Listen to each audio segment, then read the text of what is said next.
Que la paix, la miséricorde et les bénédictions d'Allah soient sur vous, chers frères et sœurs.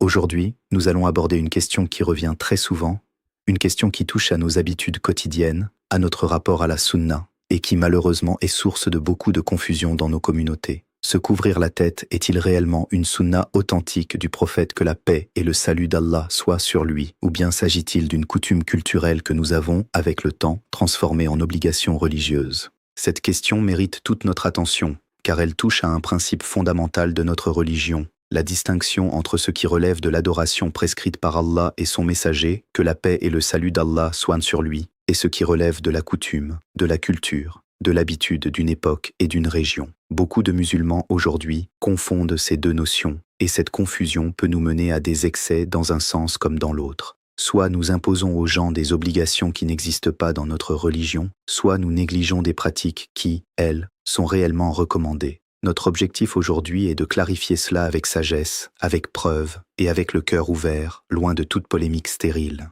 Avant de commencer, je vous invite sincèrement à vous abonner à cette chaîne si ce n'est pas encore fait, à mettre un like à cette vidéo et à la partager autour de vous. Ce sont des gestes simples, mais qui permettent à ces enseignements de toucher davantage de cœur. Et rappelez-vous les paroles du prophète que la paix et le salut d'Allah soient sur lui. Celui qui guide vers le bien a une récompense similaire à celui qui l'accomplit. Ce hadith authentique, rapporté par l'imam Muslim, nous enseigne que partager la connaissance est en soi un acte d'adoration considérable. Les fondements de la question. Pour comprendre correctement ce sujet, il faut d'abord revenir à un principe essentiel de la jurisprudence islamique, le fiqh. Tout acte que nous accomplissons dans notre religion se classe selon une échelle précise. Il y a le obligatoire, wajib, le recommandé, mustahab ou sunnah, le permis, mubah, le déconseillé, makruh, et l'interdit, haram. Chacune de ces catégories repose sur des preuves tirées du Coran, de la sunna authentique ou du consensus des savants, ijma. Or, quand on parle de sunna, il faut être extrêmement précis sur ce que ce mot signifie. Le terme sunna, dans son sens général, désigne tout ce qui a été rapporté du prophète, que la paix et le salut d'Allah soient sur lui, ses paroles, ses actes et ses approbations silencieuses. Mais dans le sens juridique, la sunna désigne un acte recommandé, dont l'accomplissement est récompensé, mais dont l'abandon n'est pas sanctionné. C'est cette nuance qui échappe malheureusement à beaucoup de nos frères et sœurs aujourd'hui.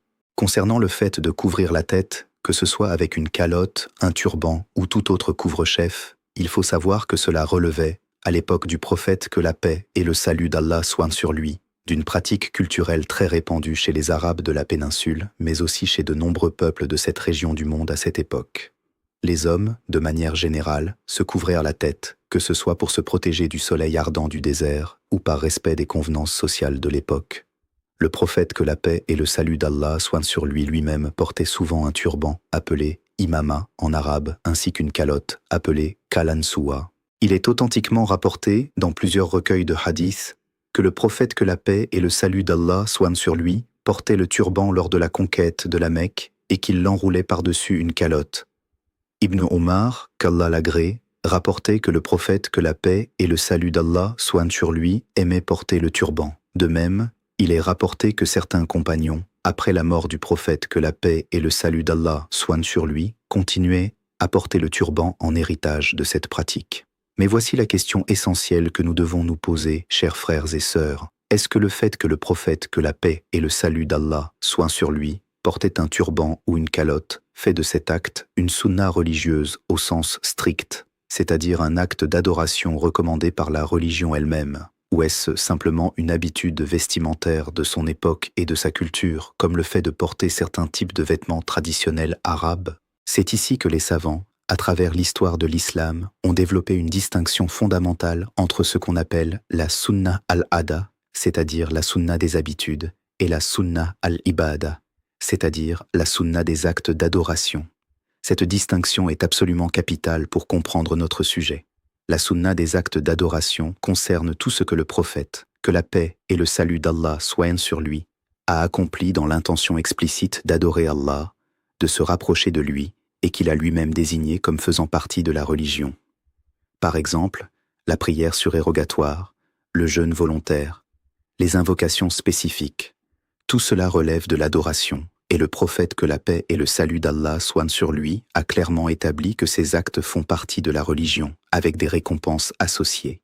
En revanche, la sunna des habitudes concerne la manière dont le prophète, que la paix et le salut d'Allah soient sur lui, vivait au quotidien, en tant qu'être humain vivant dans une culture et une époque donnée. Il mangeait certains aliments disponibles dans sa région, il portait certains vêtements en usage chez les Arabes de son temps, il se déplaçait à dos de chameau ou de cheval. Est-ce que cela signifie que manger exactement les mêmes aliments, porter exactement les mêmes vêtements, ou se déplacer exclusivement à dos de chameau constitue une obligation religieuse pour tout musulman, en tout temps et en tout lieu?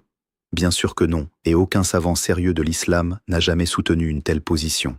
L'imam Ibn Taymiyyah, qu'Allah lui fasse miséricorde, a longuement développé cette distinction dans ses écrits, expliquant que les actes du prophète, que la paix et le salut d'Allah soient sur lui, qui relèvent des coutumes de son époque et de sa région, ne sont pas, en eux-mêmes, une obligation religieuse pour les musulmans de toutes les cultures et de toutes les époques, sauf si un texte spécifique vient établir le caractère religieux de cet acte. L'application concrète de ce principe au couvre-chef.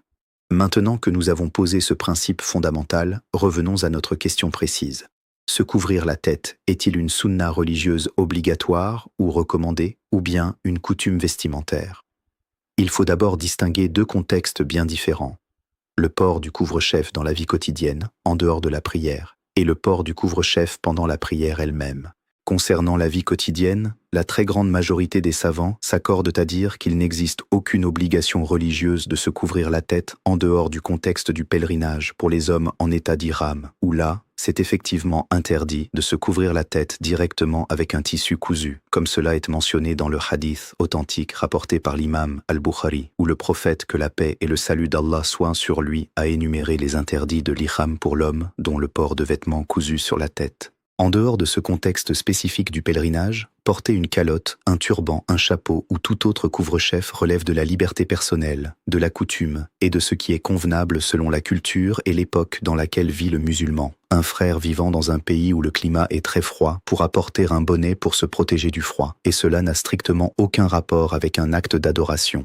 De même, un frère vivant dans une culture où le couvre-chef n'est pas d'usage pourra très bien ne pas en porter, sans que cela affecte en rien sa piété ou sa pratique religieuse. Cependant, il faut être honnête intellectuellement et reconnaître que certains savants, notamment dans l'école hanafite et chez certains savants contemporains, considèrent que porter la calotte relève d'une sunna recommandée de manière générale, en tant qu'imitation du prophète, que la paix et le salut d'Allah soient sur lui dans son apparence, sur la base du principe général du hadith authentique où le prophète, que la paix et le salut d'Allah soient sur lui, dit « Celui qui imite un peuple fait partie de ce peuple », interprété par certains dans le sens positif d'encourager l'imitation vestimentaire du prophète, que la paix et le salut d'Allah soient sur lui par amour et par attachement à sa personne. Cette position est respectable et je ne la rejette absolument pas, mais elle relève d'un degré de recommandation légère et non d'une obligation stricte, encore moins d'un critère de foi ou de piété. Voici où le bas blesse, chers frères et sœurs. Dans certaines de nos communautés,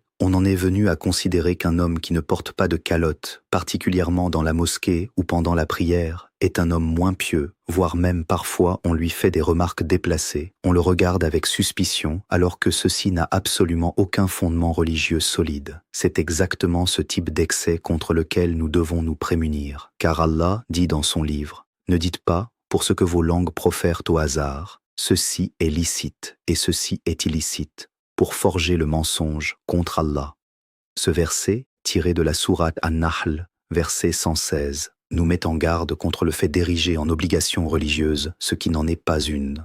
Maintenant, parlons du deuxième contexte, le port du couvre-chef pendant la prière elle-même. Là aussi, il faut être précis.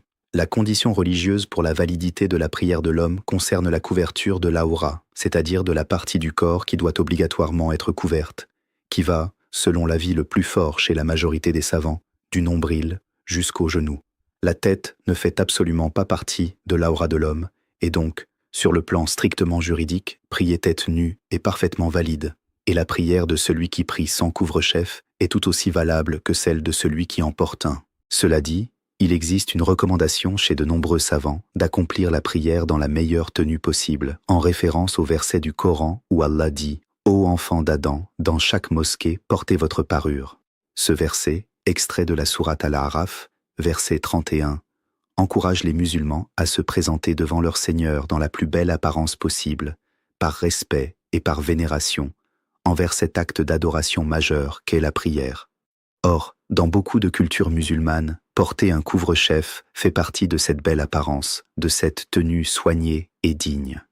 C'est dans ce sens que certains savants recommandent le port de la calotte pendant la prière, non pas parce que c'est une obligation religieuse en soi, mais parce que cela participe, dans certaines cultures, à l'idée de se présenter dignement devant Allah. Mais attention, chers frères et sœurs, cette recommandation est contextuelle et culturelle, et non universelle et intemporelle. Dans une culture où le couvre-chef ne fait pas partie de la tenue soignée habituelle, l'homme n'est absolument pas tenu de le porter pour que sa prière soit considérée comme accomplie dans les meilleures conditions. Il est également important de rappeler ici un principe fondamental de notre religion, qui est celui de facilité et non de compliqué. Le prophète, que la paix et le salut d'Allah soient sur lui, a dit, dans un hadith authentique rapporté par l'imam al-Bukhari, « Facilitez et ne compliquez pas, annoncez la bonne nouvelle et ne repoussez pas les gens. » Ce hadith magnifique nous enseigne que notre religion est une religion de facilité et que nous devons éviter d'ajouter des fardeaux qui n'existent pas dans les textes authentiques. Imposer aux musulmans une obligation de porter un couvre-chef alors qu'aucun texte clair et explicite du Coran ou de la Sunna authentique ne l'établit comme une obligation religieuse stricte constitue précisément le genre de fardeau injustifié contre lequel le prophète, que la paix et le salut d'Allah soient sur lui, nous a mis en garde. Prenons également un exemple concret pour illustrer ce principe. Imaginez un frère converti à l'islam, vivant dans un pays occidental qui n'a pas dans sa culture l'habitude de porter un couvre-chef. Ce frère commence à pratiquer sa religion avec sincérité, il apprend le Coran, il accomplit ses prières avec assiduité, mais il ne porte pas de calotte, simplement parce que ce n'est pas dans ses habitudes vestimentaires et qu'il n'a pas encore cette pratique culturelle. Serait-il juste de lui dire que sa prière est moins valable ou qu'il est moins pieux que quelqu'un d'autre qui porte une calotte, mais qui, peut-être, néglige des piliers bien plus importants de sa religion, comme la sincérité du cœur, la ponctualité dans les prières ou le bon comportement envers autrui? Bien évidemment que non. Ce serait donner une importance disproportionnée à une question secondaire, au détriment de l'essentiel de notre religion. C'est ici que je voudrais insister sur un point extrêmement important. Notre religion nous enseigne à donner la priorité aux choses selon leur véritable importance. Le prophète, que la paix et le salut d'Allah soient sur lui, dans le hadith de Jibril, rapporté par l'imam Muslim, a expliqué les piliers de l'islam, les piliers de la foi et les degrés de l'excellence dans l'adoration. Nulle part dans ce hadith fondamental, qui résume l'essence même de notre religion, il n'est fait mention du couvre-chef comme critère de foi ou de piété. Cela nous montre bien que cette question, bien qu'elle mérite d'être étudiée et comprise, ne doit jamais devenir un sujet de division, de jugement ou de fierté mal placée entre musulmans. Je voudrais également aborder un point que beaucoup de nos frères et sœurs ignorent. L'histoire montre que même chez les compagnons du prophète, que la paix et le salut d'Allah soient sur lui, il n'y avait pas d'unanimité stricte sur cette question de tenue vestimentaire précise. Certains compagnons portaient le turban de manière quasi permanente, d'autres non. Certains portaient la calotte sans turban, d'autres portaient simplement leurs cheveux découverts. Cette diversité même, chez les meilleures générations de musulmans, nous enseigne que cette question relevait effectivement de la liberté personnelle et de la coutume, et non d'une obligation religieuse uniforme. Comment appliquer cela avec sagesse dans notre vie quotidienne? Alors, chers frères et sœurs, que devons-nous retenir concrètement de tout cela et comment appliquer cette compréhension dans notre vie de tous les jours? Premièrement, il faut comprendre que porter un couvre-chef, que ce soit une calotte, un turban ou tout autre type de couvre-chef, n'est ni une obligation religieuse stricte, ni quelque chose d'interdit. C'est un acte qui relève de la sphère du permis, avec, selon certains avis de savants respectés, une légère recommandation dans certains contextes, notamment celui de la prière, en tant qu'expression de la belle tenue recommandée par le Coran. Deuxièmement, celui qui porte un couvre-chef par amour du prophète, que la paix et le salut d'Allah soient sur lui, par attachement à cette pratique, ou simplement parce que cela fait partie de sa culture, doit le faire avec sincérité, sans pour autant regarder de haut ceux qui ne le portent pas. Et celui qui ne le porte pas ne doit ressentir aucune culpabilité, ni aucun sentiment d'infériorité religieuse par rapport à ceux qui le portent. Troisièmement, et c'est peut-être le point le plus important, nous devons collectivement, en tant que communauté musulmane, apprendre à distinguer entre les piliers fondamentaux de notre religion qui ne souffrent aucune négociation ni aucune flexibilité, comme l'unicité d'Allah, les 5 prières quotidiennes, le jeûne du mois de Ramadan la zakat, le pèlerinage pour celui qui en a les moyens, et les questions secondaires, culturelles ou d'appréciation personnelle, comme le couvre-chef, certains types de vêtements ou certaines habitudes alimentaires. Confondre ces deux catégories est une source majeure de division inutile au sein de notre communauté. Le Coran nous enseigne, dans la sourate Al-Hujurat, verset 13, « Ô hommes, nous vous avons créé d'un mâle et d'une femelle, et nous avons fait de vous des nations et des tribus pour que vous vous entreconnaissiez. Le plus noble d'entre vous, auprès d'Allah, est le plus pieux. » Ce verset magnifique nous rappelle que le critère de noblesse auprès d'Allah n'est absolument pas basé sur des critères vestimentaires ou culturels, mais uniquement sur la piété du cœur, qui se manifeste par la sincérité de l'adoration, la droiture du comportement et l'attachement authentique au commandement d'Allah. Je voudrais aussi profiter de ce moment pour aborder un aspect pratique très important. Comment se comporter avec sagesse face à cette diversité d'opinions et de pratiques au sein de notre communauté? La réponse se trouve dans l'enseignement même du prophète, que la paix et le salut d'Allah soient sur lui, qui nous a appris la tolérance envers les questions d'interprétation secondaire, tout en restant ferme sur les fondements de la religion. Il est rapporté que les compagnons eux-mêmes avaient parfois des divergences sur des questions de détail, sans que cela n'affecte leur unité, leur amour mutuel, ni leur fraternité en islam. Prenons un autre exemple pratique. Dans certaines mosquées à travers le monde, on peut observer une grande diversité de tenues parmi les fidèles, certains portant le turban traditionnel, d'autres la calotte simple, d'autres encore priant tête nue, en costume occidental ou dans leur tenue de travail quotidienne. Cette diversité est en réalité une richesse de notre religion qui a su s'adapter à toutes les cultures et à toutes les époques tant que les fondements de la foi et de l'adoration restent intacts. L'islam n'a jamais été une religion figée dans une culture unique, celle de l'Arabie du 7e siècle, mais une religion universelle, destinée à tous les peuples, dans toute leur diversité culturelle légitime. Je tiens également à rappeler à nos frères et sœurs non musulmans qui nous regardent aujourd'hui et qui souhaitent mieux comprendre l'islam que cette religion accorde une importance capitale à la distinction entre l'essence de la foi et les expressions culturelles qui peuvent varier d'un peuple à un autre.